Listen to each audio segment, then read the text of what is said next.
धेरैपल्ट हामीले चर्च नि के भन्छ अगुवाको जिम्मामा मात्रै छोड्दा अथवा उसकै मात्रै हो भन्ने कुराले गर्दाखेरि चर्च चाहिँ लथाली नै हुन्छ है। म भन्दा पनि अगाडिदेखि यो मण्डलीको सदस्य विमल राई भाइ उहाँ सुरुदेखि म यसो विचार गर्थेँ म आउँदाखेरि हाम्रो यहाँ कोरियन भलिन्टियरमा सँगसँगै गए हितक्षी दुईजना हुनुहुन्थ्यो अनि नेपालीहरूमा सत्या बहिनी विमल भाइ विश्व भाइ यहाँ हुनुभएको 3 जना हुनुहुन्थ्यो।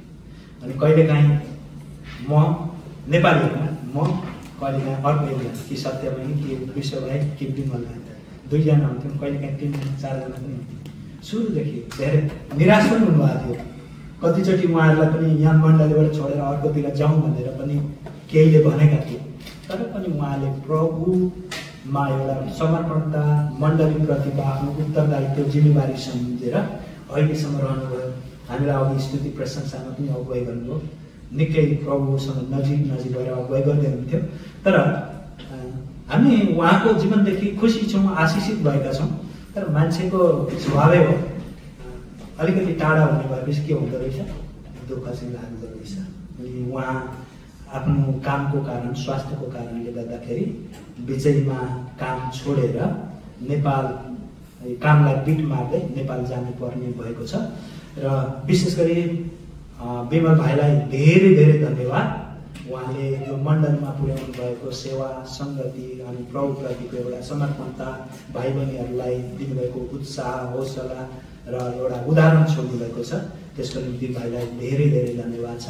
अनि यहाँ अगाडि आउनको निम्ति म अनुरोध गर्दछु, कृपया आउनुहोस्, विमल भाइ अगाडि आउनुहोस्।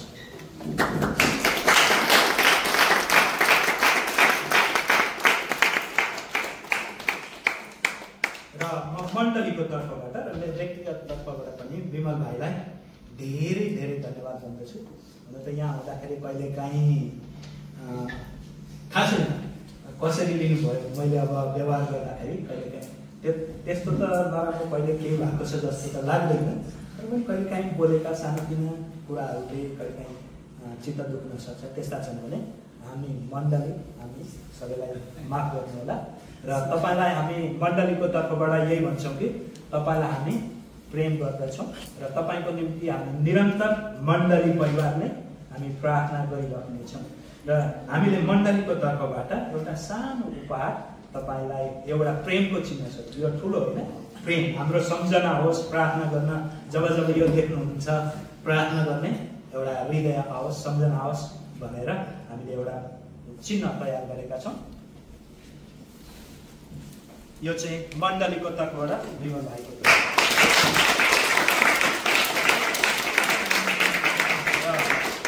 विमल भाइलाई पनि म अब जाँदै हुन्छु। उहाँ 21 तारिक जाँदै हुनुहुन्छ। आज कति तारिक? 16 तारिक। अब 5 दिन बाँकी छ।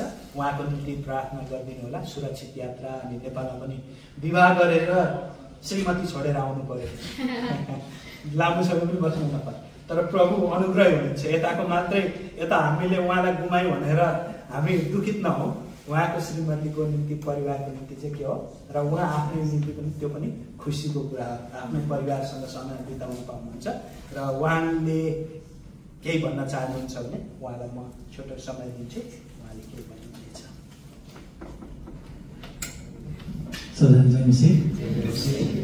त्यस्तो भन्ने त केही पनि छैन, तर पनि विशेष गरी परमेश्वरलाई धन्यवाद भएको छ। अनि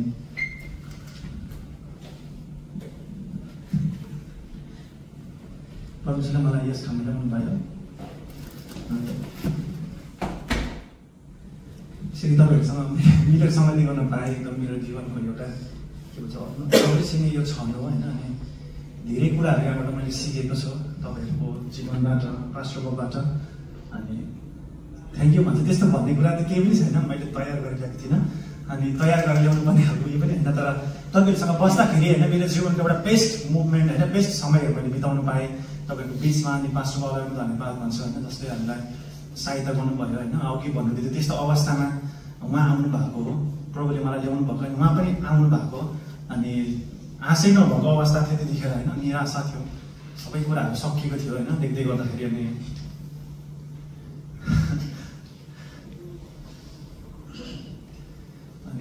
बाट उहाँ आउनु भइसकेपछि सबै कुराहरू बनियो अहिले हामी देख्छौँ होइन।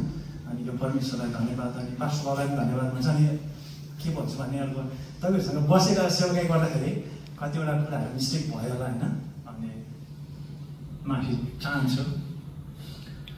अनि अझै यहाँबाट उता पनि होइन, म गएपछि पनि अझै राम्रो भइकन जानुहोस् होइन, के भन्छ एउटा सेवाकाईमा अझै प्रेरित भइकन होइन, उत्साहित भइकन अगाडि जानुहोस्। अनि मण्डलीलाई सधैँभरि प्रेम गर्नुहोस् भन्छु म तपाईँहरूलाई होइन। किनभने हामीले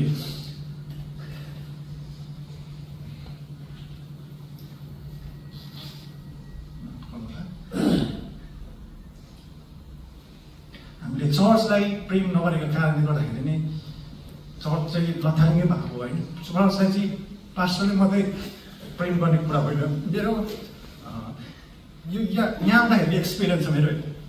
धेरैपल्ट हामीले चर्च नि के भन्छ अगुवाको जिम्मामा मात्रै छोड्दा अथवा उसकै मात्रै हो भन्ने कुराले गर्दाखेरि चर्च चाहिँ लथालिङ्गै हुन्छ है। अनि तपाईँहरू सबैजना तपाईँहरू नयाँ पुरानो नभएर मण्डलीलाई चर्चलाई तपाईँहरूले माया गर्नुहोस् भनिकन तपाईँलाई एउटा भन्छु। किनकि हामीले नै चर्चलाई माया गरेन भने चाहिँ मण्डली चाहिँ नरहने रहेछ भन्ने कुराहरू मैले भोगेको छु। अनि त्यही हो, तपाईँलाई सबैलाई धेरै धेरै धन्यवाद होइन। तपाईँले प्रेम मलाई गर्नुभयो, अनि यो सेवाकाई गर्ने मौका दिनुभयो। तपाईँहरूसँग बस्दै गर्दाखेरि मैले धेरै कुराहरू सिकेँ, अनि सिकाउने मौका पनि पाएँ।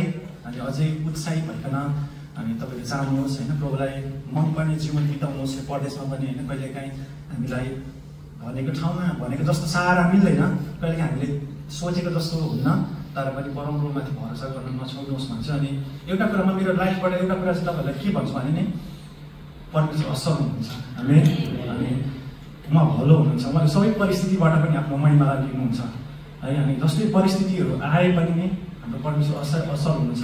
उहाँले हरेक परिस्थितिहरू हामीलाई नराम्रो लाग्छ होइन, कहिलेकाहीँ हामीले सोचेको जस्तो नहुँदै गर्दाखेरि, हामीले भनेको जस्तो हामीले बनाएको प्लान चाहिँ बिग्रेर जाँदै गर्दाखेरि कहिलेकाहीँ कस्तो लाग्छ भने अब सकियो जस्तो लाग्छ। तर ती सबै परिस्थितिहरूमा पनि उहाँले आफ्नो महिमा लिनुहुन्छ, अनि भलाइको कामले उहाँले गर्नुहुन्छ हामी। अनि म यही भन्छु यहाँबाट होइन, परमेश्वर असल हुनुहुन्छ। परमेश्वरले मेरो लागि मेरो जीवनबाट उहाँले आफ्नो महिमालाई लिनुहुन्छ, अनि सबै परिस्थितिहरूमा उहाँले भलाइलाई उत्पन्न गराउनुहुन्छ हामी। हुन्छ, धन्यवाद। अब मेरो लागि प्रार्थना गरिदिनुहोस्। 21 तारिकको फ्लाइट छ। अनि यहीँबाट म के भन्न चाहन्छु भने अहिलेसम्म मैले जानेर नजानिकन वर्सिप गर्दै गरेँ। अनि म चाहन्छु अरू अब यो मैले अब यो के भन्छ यो जिम्मेवारी होइन अरूले लानुपर्छ। अनि म यहीँबाट यही समयमा भन्छु, अब मैले यहाँसम्म जानेर अन्जानमा होइन कतिवटा कुराहरू बिगार्दै सफार्दै हुन्छ नि त्यसरी ल्याएको छु। अनि यहाँदेखि उताको जिम्मा पनि मण्डलीले लिकन अनि मण्डलीले चाहिँ कसलाई जिम्मेवारी दिनुहुन्छ त्यो कुरा मलाई छोड्छ। अनि म यही भन्न चाहन्छु। धन्यवाद। मैले यो हाम्रो अलिकति तालिकामा भएकोदेखि अलिकति फरक गरेँ। म अब हाम्रो मण्डलीका डिकन पूर्णबहादुर बुढालाई अगाडि बिमल भाइ यहीँ हुँदैखेरि उहाँलाई अगाडि बोलाउन चाहन्छु र उहाँले मण्डलीको तर्फबाट बिमल भाइलाई केही धन्यवादका कुराहरू छोटो मन्तव्य राखिदिनुहुनेछ। त्यसपछि हामी हाम्रो मण्डलीको भाइ बहिनीहरूले बिमल भाइको निम्ति एउटा मिठो गीत भजन राख्नुभएको छ, अनि त्यसको निम्ति तयार हुँदै गर्नु होला। हुन्छ, जय विशेष सबैजनालाई। म चाहिँ होलसेलमा सबैको तर्फबाट आएको छु है। मण्डलीको जवानको तर्फबाट आएको छु। म चाहिँ अलिक पाएको भइसकेँ उमेरको हिसाबले गर्दा। पास्टरजीको चाहिँ म चाहिँ सेकेन्डमा छु, माइलो, अनि साइलो काहीँ हुँदै जानुहुन्छ है। धन्यवाद। हाम्रो म चाहिँ बिमल भाइलाई धन्यवाद भन्न चाहन्छु। म आउँदाखेरि पनि त्यति धेरैजना हुनुहुन्थेन। पास्टरज्यू, बिमल भाइ, विश्व, सुनिता, मनिषा, अनि हाम्रो सत्य गन्तीमा रेगुलर आउने त्यति नै हुनुहुन्थ्यो। अनि पछि थपिँदै गयौँ है, यहाँ विशाल कुरोले थप्नुभयो सङ्ख्यामा, हामी धेरै हुँदै गयौँ। अहिले हामी अब यहाँ 445जना छौँ। अनि निरन्तर आयो भने चाहिँ यो मण्डली भवन डल्लै भएर छु, तर धेरैजना आइराख्नु भएको छैन। जे प्रभुलाई धन्यवाद। म चाहिँ विशेष गरेर बिमल भाइलाई के भन्न चाहन्छु भन्दाखेरि जवानहरूको तर्फबाट अब आराधना सबैले हामी सहभागी भएर उहाँले बहिनी पनि भइसक्नुभयो। हरेकले गरिरहेको छ। उहाँले गिटार बजाउनुहुन्छ, ड्रम बजाउनु भयो है, गीत गाउनु भयो, हामीलाई चाहिँ त्यसरी आनन्द गीत गराउनु भयो। अनि कति भाइ बहिनीहरू हुन्छ पोछा लाउनुहुन्छ, भाँडा माझ्नुहुन्छ, पास्टरजीले वचन प्रचार गर्नुहुन्छ, खाना पकाउनुहुन्छ। यो मण्डली यसरी नै प्रीति हुन्छ होइन, एउटाले अर्कोलाई हामी हेर्छौँ, उत्साहित हुन्छौँ। तर विमल भाइको ठाउँ चाहिँ अरूले लिनै सक्दैन क्या।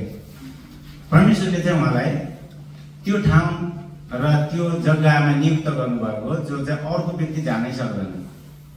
उहाँले चाहिँ जीवनमा आउने जति पनि हुरी बतासहरू होइन, भल पहिरोहरू हुन्छ नि, हरेक मान्छेको जीवनमा सङ्कटहरू आउँछ।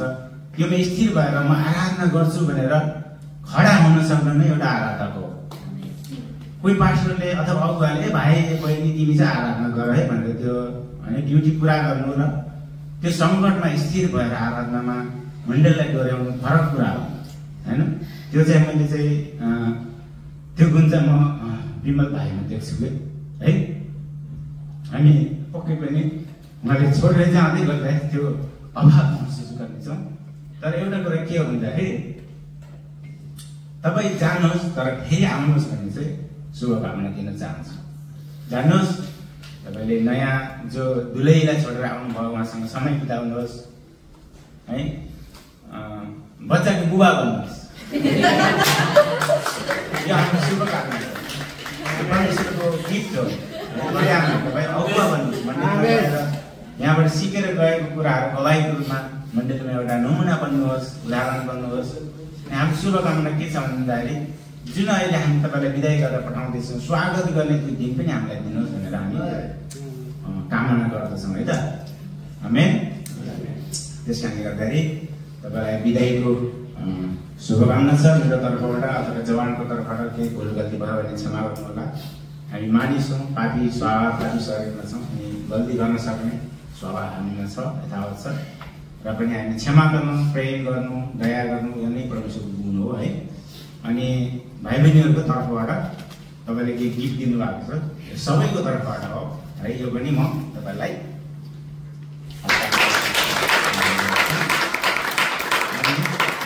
सबैजनाले हात मिलाउनुहुन्छ होला, अङ्गालो हाल्नुहुन्छ होला तपाईँलाई। म पनि होलसेलमा तपाईँलाई सबैको तर्फबाट अङ्गालो हालेर जय विष्णु मेरो भाग्य किनेको र अब म हाम्रो शिव मण्डलीको के भन्छ विदाई गीत लिएर आउने समूहलाई स्वागत गर्दछु। कृपया अगाडि आएर तपाईँहरूको भजनद्वारा तपाईँलाई आशिषित गर्नुहुन्छ। सबैजना जयमसी तयारी गर्दै गर्दा मौका नि बाइबलले भन्छ हामी सबै चाहिँ यो संसारमा पाहुना जस्तो छ। एक दिन चाहिँ हामी सबैजना हाम्रो घर फर्केर जान्छौँ होइन।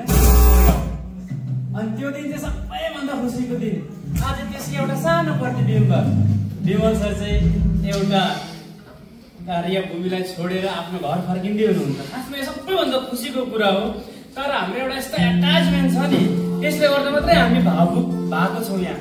र अलिकति कन्ट्राडिक्ट गरे जस्तो हुन्छ। डिकनज्यूले मायाले भन्नुभएको फेरि वेलकम गर्न पाऊँ भनेर त्यो चाहिँ नि होइन अवश्य भन्ने हामीलाई पनि छ।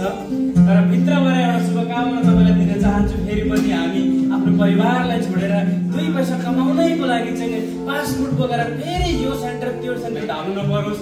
तपाईँको चाहिँ नेपालमै राम्रो भविष्य होस्।